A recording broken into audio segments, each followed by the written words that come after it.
This is Democracy Now!, democracynow.org, War, Peace, and the Presidency. I'm Amy Goodman. We end today's show in The Hague, where the International Court of Justice has ruled Israel's occupation of the West Bank and East Jerusalem as illegal, should come to an end, quote, as rapidly as possible, unquote. Israel's illegal military occupation of the territories began in 1967, has since forcefully expanded, killing and displacing thousands of Palestinians. ICJ presiding judge Nawaf Salam read the non-binding legal opinion Friday, deeming Israel's presence in the territories illegal.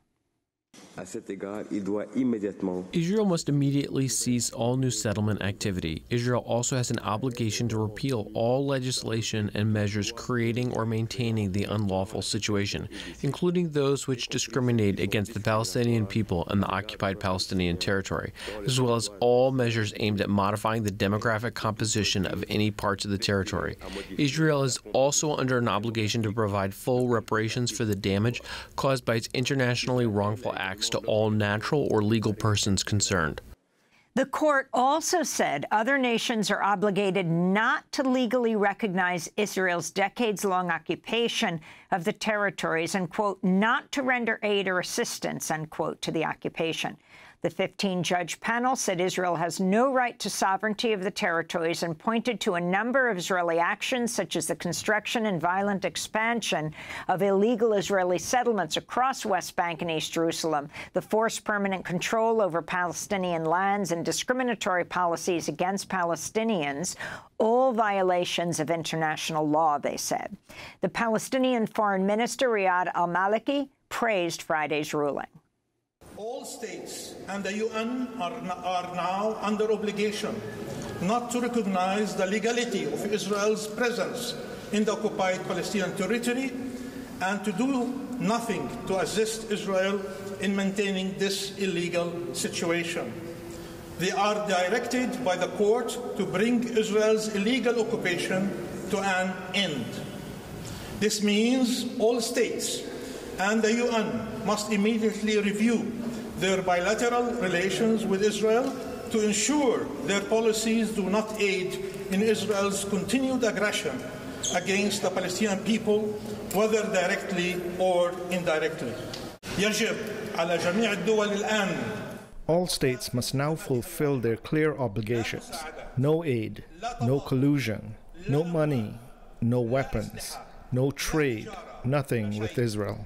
In 2022, the UN General Assembly issued a resolution tasking the International Court of Justice with determining whether the Israeli occupation amounted to annexation. This all comes as the ICJ is also overseeing an ongoing genocide case against Israel filed by South Africa, and as the International Criminal Court is seeking arrest warrants for Israeli Prime Minister Benjamin Netanyahu and Israeli Defense Minister Yoav Gallant. Despite mounting outcry over Israel's war on Gaza, which has killed some 39,000 Palestinians, more than 16,000 of them children, Netanyahu is set to travel to Washington, D.C. to address a joint session of Congress Wednesday. For more, we go to Brussels, Belgium, where we're joined by Diana Buttu, Palestinian human rights attorney, former advisor to the negotiating team of the Palestine Liberation Organization. Thank you so much for being with us. Diana, first respond to this court ruling, since it is non-binding. What is the significance of it? Even though it's non-binding, Amy, it doesn't mean that it doesn't have any weight. It simply means that Israel's going to ignore it. But what it does set is it sets out the legal precedent for other countries, and those other countries do have to respect the opinion of the highest court, the highest international court. And so what we see with this decision is that it's a very important and a very necessary one, because we see the court makes it clear not only that Israel's occupation is illegal, but it also says that all countries around the world have an obligation to make sure that Israel doesn't get away with it, that they have an obligation to make sure that this occupation comes to an end. And this is very important because over the years, and in particular over the past 30 years, we've seen a shift in international diplomacy to try to push Palestinians to somehow give up their rights. And here we have the highest international court saying that that isn't the case, and that in fact it's up to to Israel to end its military occupation, and it's up to the international community to make sure that Israel does that. And exactly what is the extended decision when it comes to how other countries should deal with Israel at this point? Well, there were some very interesting elements to this case. The first is that the court comes out very clearly and not just says that the occupation is illegal, but they also say that the settlements have to go and the settlers have to go. They also say that Palestinians have a right to return. Now, we're talking about over 300,000 Palestinians who were expelled in 1967 and another probably about 200,000 Palestinians who have never been able to return back.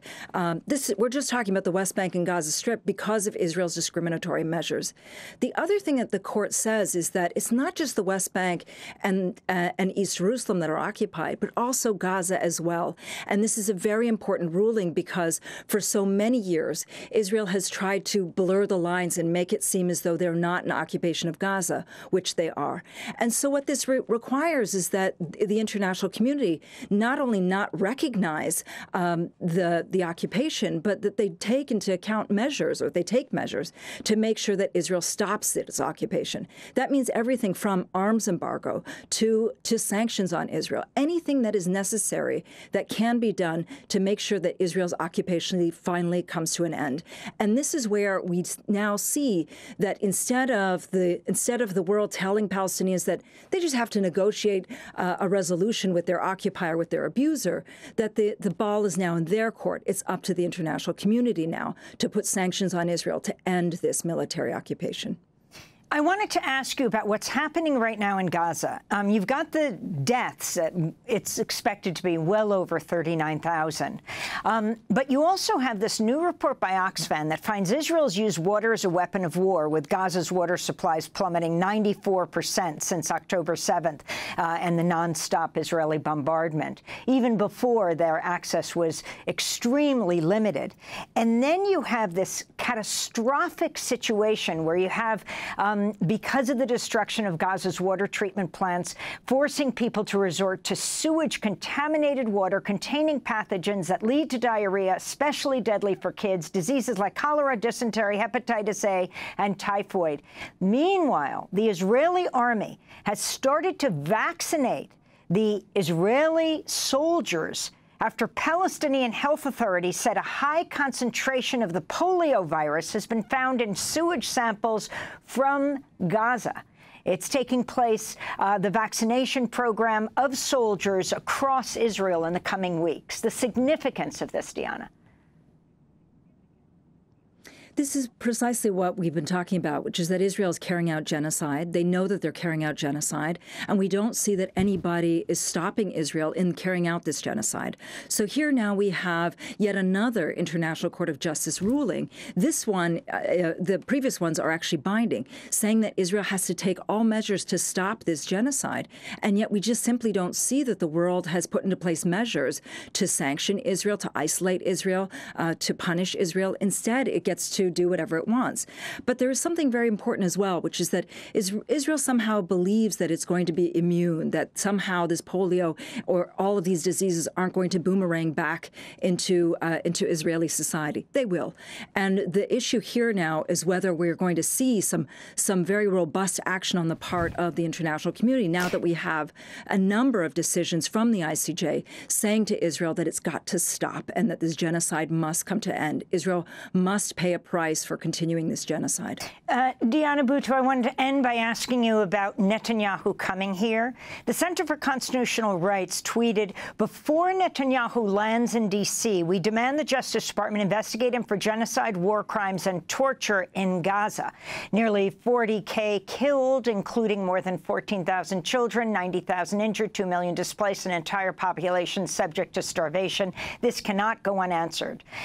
If you can talk about the significance of Netanyahu addressing a joint session of Congress. Also, it's expected that the person who President Biden has said he is supporting as he steps aside to run for president, Kamala Harris, is expected to be meeting with Netanyahu, and what you'd like to see happen here.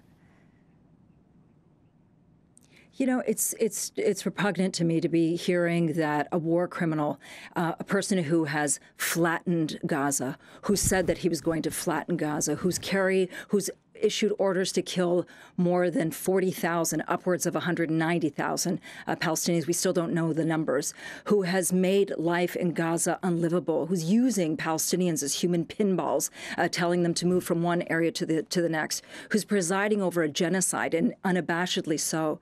It's going to be shocking to see the number of applause and rounds of applause and the standing ovations that this man is going to be receiving. It very much signals exactly where the United States is, which is complicit in this genocide. And Palestinians know this. If anything, he should have not had received an invitation. He should simply be getting a warrant for his arrest, not be receiving applause and accolades in Congress.